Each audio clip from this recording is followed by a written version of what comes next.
Miau, jangan lupa perhatiin aku dong, kata seekor kucing. Darling tahu nggak, kalau semua gambar kucing yang beragam itu masuk dalam satu family, yaitu family Felixidae. Nah, keberagaman jenis dalam satu family tersebut adalah contoh dari keanekaragaman hayati.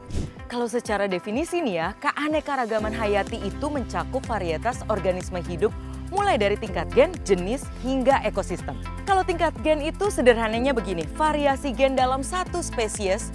Jadi nama latinnya bisa sama tapi variasinya banyak. Misalnya nih, macan tutul itu Panthera pardus. Mereka itu punya banyak varian seperti Panthera pardus melas atau macan tutul Jawa, Panthera pardus fusca atau macan tutul India, Panthera pardus nimer atau macan tutul Arab, dan Panthera pardus lainnya yang masih banyak lagi. Selanjutnya nih, ada keanekaragaman berdasarkan jenisnya. Ini adalah perbedaan komunitas atau kelompok dalam berbagai spesies yang serupa. Nah, ada yang ingat nggak penjelasan sebelumnya? Ada kucing, singa, cheetah, dan harimau. Mereka semua ini masuk dalam jenis atau family yang sama, yaitu family Felixidae. Terakhir, kalau berdasarkan ekosistem itu adalah variasi suatu tempat atau ekosistem yang menyesuaikan dengan spesies pembentuknya. Misalnya nih, ada ekosistem hutan hujan tropis, terumbu karang, laut, padang pasir, dan lainnya. Lihat deh, banyak banget kan? Bayangin, dari semua yang aku sebutin tadi itu baru sebagiannya, darling. Dan Indonesia memiliki keanekaragaman hayati yang begitu banyak dan kaya banget.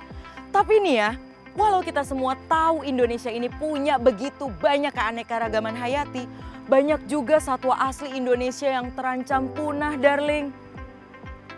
Lihat gambar ini deh. Ini adalah harimau Jawa, sang pemuncak rantai makanan di hutan Jawa. Dan yes, mereka sudah punah sejak lama, darling. Dan sekarang posisi pemuncak rantai makanan di hutan Jawa adalah macan tutul Jawa atau Panthera pardus melas. Dan kondisi mereka saat ini benar-benar melas juga, darling.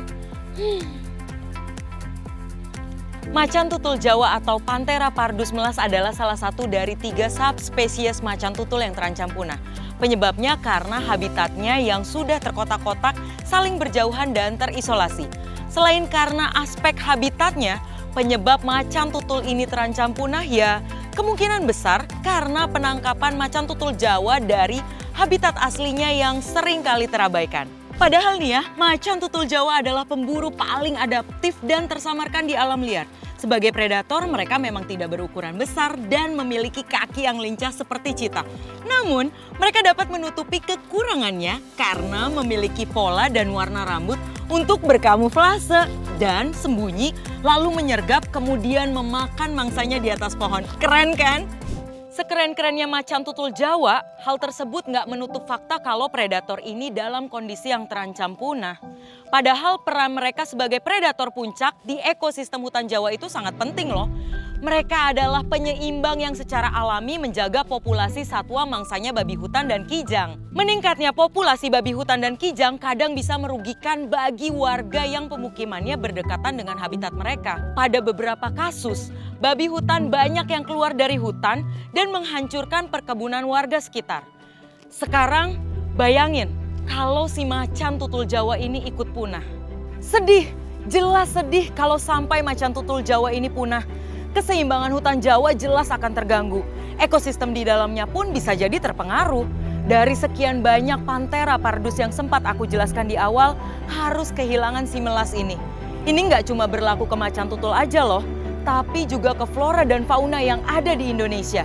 Kalau kitanya cuek dan tutup mata akan kondisi mereka, bisa jadi mereka tiba-tiba hilang dan punah, darling. Lalu, apa yang bisa kita lakukan? Banyak. Mulai dari yang sudah dilaksanakan adalah pelestarian di habitat asli mereka atau in situ, maupun pelestarian di luar habitat asli atau ex situ. In situ yang mungkin kalian pernah dengar tuh di Taman Nasional Ujung Kulon, Taman Nasional Kerinci Seblat, dan Taman Nasional Komodo. Nah, ada juga nih pelestarian di habitat asli yang dilakukan di Gunung Muria. Ini adalah upaya pemantauan kondisi macan tutul Jawa yang merupakan kolaborasi dari berbagai macam pihak loh, seperti BKSDA Jawa Tengah, Perkumpulan Masyarakat Pelindung Hutan Muria, Sintas Indonesia, dan Bakti Lingkungan Jarum Foundation. Kalau ex situ ada di Kebun Raya Bogor, Taman Safari, kebun plasma nutfah, dan lain-lain. Kita sendiri juga bisa ikut serta loh dalam menjaga kelestarian mereka, bahkan dari hal yang paling sederhana seperti mencari tahu dan menyebarkan informasi tentang macan tutul Jawa, menjaga kelestarian alam ketika lagi camping atau naik gunung, bisa juga dengan aktif di organisasi pecinta alam yang ada di sekitar, dan masih banyak lagi. Intinya adalah memulai dulu dari diri sendiri, dan jangan lupa sebarkan video ini ya darling. Yuk mulai buka mata dan aksi nyata untuk menjaga keanekaragaman hayati kita. Karena bikin perubahan itu gak bisa sendirian.